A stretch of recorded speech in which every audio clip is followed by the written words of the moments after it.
Join me as I take on the challenge of stopping stress in its tracks and reclaiming my energy in just 1 week. Stress is an unwelcome companion in life, a shadow that follows us, creeping in at moments we least expect. It's the weight on our shoulders that makes each breath feel heavier, the constant buzz in our minds that leaves us fatigued, and the barrier that blocks us from truly living. But what if there was a way to stop stress in its tracks and reclaim our energy in just 1 week? Join me as I take on this challenge step by step. Stress is a universal experience. It's the unease that grips us when deadlines loom, the tension we feel navigating conflicts, and the anxiety of trying to meet expectations, both our own and those of others. Life in the modern age is a constant balancing act, where responsibilities multiply and time seems to slip through our fingers. The pressure mounts, leaving us irritable, fatigued, and trapped in a never-ending cycle of stress and anxiety. We've all been there, struggling to stay afloat in a sea of commitments, wondering if we'll ever find solid ground. Stress doesn't just affect our minds, it seeps into every facet of our lives. Our relationships suffer as we snap at loved ones or withdraw entirely. At work, our performance falters as our focus diminishes and mistakes pile up. Even our physical health takes a hit. Stress has been linked to headaches, muscle tension, weakened immune systems, and long-term conditions like heart disease. The pervasive nature of stress makes it feel insurmountable, a mountain too high to climb. The first step in tackling stress is understanding it. Stress is our body's natural response to perceived threats. It's the fight or flight mechanism that kept our ancestors safe from predators. But in today's world, our stressors are less about physical danger and more about psychological pressure. Deadlines, bills, social expectations. These are the modern predators. Our bodies still react as though we're facing a tiger, flooding us with stress hormones like cortisol and adrenaline. Over time, this chronic stress response takes a toll, leaving us depleted and burned out. So, how do we stop stress in its tracks? The answer lies in adopting a multifaceted approach, one that addresses the mind, body, and spirit. Over the next week, I committed to exploring and implementing strategies to manage stress effectively. Here's what I discovered. Day 1, mindfulness, finding peace in the present. The journey began with mindfulness, the practice of living in the present moment. Mindfulness isn't about clearing your mind of all thoughts. It's about acknowledging them without judgment and gently bringing your focus back to the here and now. I started each day with a simple breathing exercise. Inhale for 4 counts, hold for 4 counts, and exhale for 4 counts.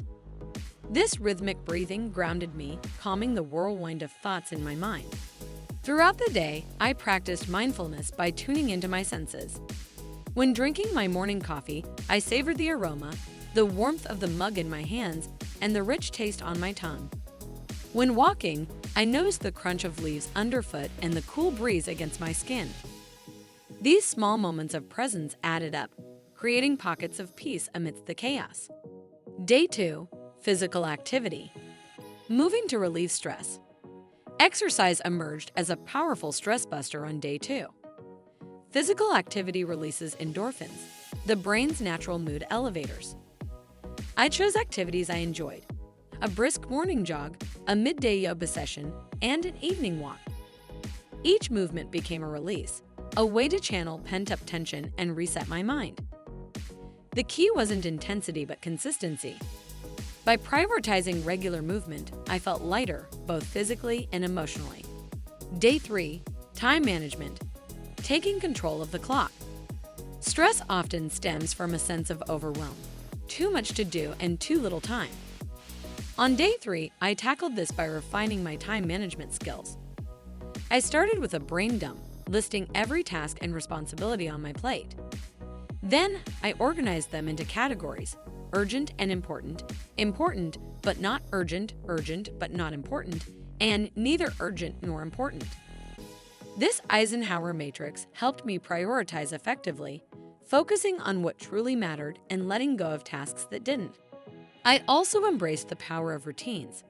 Morning and evening rituals created a sense of stability, while time blocking my schedule ensured I dedicated focused periods to work, relaxation, and self-care. By taking control of my time, I felt more in control of my life. Day 4. Gratitude. Shifting focus to the positive. Gratitude became my focus on day 4. Stress often narrows our perspective, making us fixate on what's wrong or missing in our lives. Practicing gratitude shifts that focus to what's good. Each evening, I wrote down 3 things I was grateful for that day. They didn't have to be grand. A kind word from a friend, a delicious meal, or a beautiful sunset were enough. This simple practice cultivated a sense of abundance and joy, counteracting the negativity that stress breeds. Day 5. Connecting with others, building a support system. On day 5, I reached out to friends and family.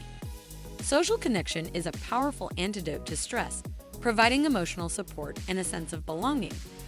I scheduled coffee dates, called loved ones, and even joined a local community group. These interactions reminded me that I wasn't alone in my struggles. Sharing my experiences lightened my load, and hearing others' stories inspired me. Day 6. Nutrition and rest, fueling the body and mind.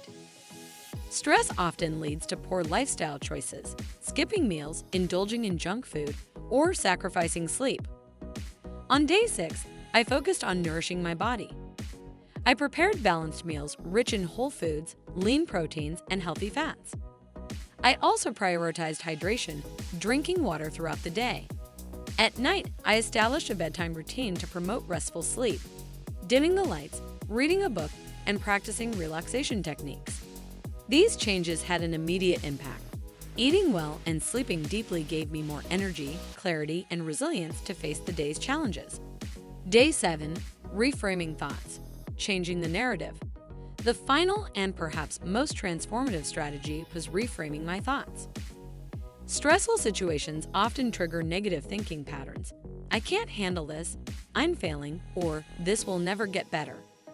But our thoughts are not facts, they're interpretations.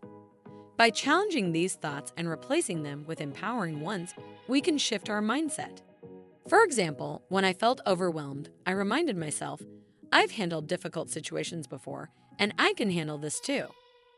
When I made a mistake, I reframed it as a learning opportunity. This is a chance to grow and improve. These small shifts in perspective created a ripple effect, reducing my stress and boosting my confidence. A new lease on life. By the end of the week, I felt transformed. The stress that had weighed me down felt lighter, more manageable.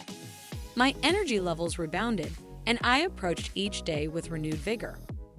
Mindfulness taught me to find peace in the present, while exercise, time management, and gratitude created a strong foundation for resilience. Social connections reminded me of the power of community, and proper nutrition and rest restored my physical well-being. Most importantly, reframing my thoughts empowered me to face challenges with confidence and optimism. Stress will always be a part of life, but it doesn't have to define us. By adopting these strategies, we can reclaim our energy, rediscover our purpose, and start living fully. So if you've ever felt trapped by stress, I invite you to take on this challenge. 1 week is all it takes to begin the journey to a calmer, more energized you. Let's stop stressing and start living. Thanks for watching.